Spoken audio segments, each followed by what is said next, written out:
It's celebration time for the far-right National Rally and its leader, Marine Le Pen. She spent years revamping the image of our anti-immigrant party from a racist fringe movement to an acceptable political alternative.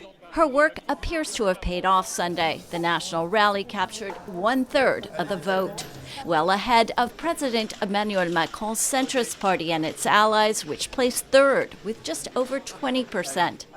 A leftist alliance called the New Popular Front came second with roughly 28% of the vote. Turnout was the highest in years, showing the stakes many voters place in these surprise snap legislative elections. They were called by Macron 3 years ahead of schedule after the far-right's strong showing in last month's European Parliament elections. Analysts say Macron is gambling his party and his reform plans can somehow prevail after years of gridlock in France's National Assembly or lower house.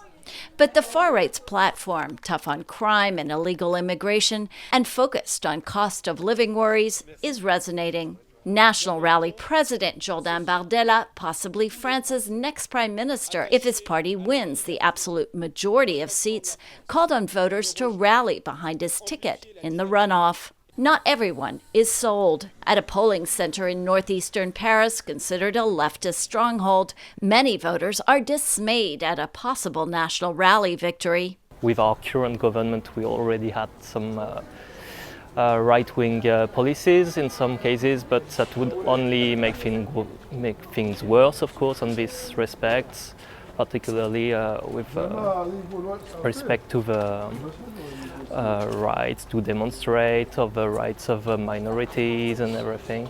Emmanuelle Conan won't say how she voted, but she says a National Rally win will be difficult for the country.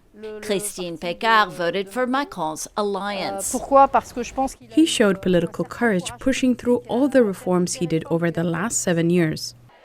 In Paris and elsewhere in the country, people rallied against the far right after the first results were announced.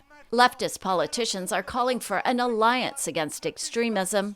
So is France's ruling party and Macron's prime minister, Gabriel Attal. To give mainstream parties a chance, he said, his alliance will pull out of runoff elections in areas where it's not likely to win. But divisions between Macron and the left are big. And despite efforts to curb them, there's a chance the National Rally could prove unstoppable. Lisa Bryant, VOA News, Paris.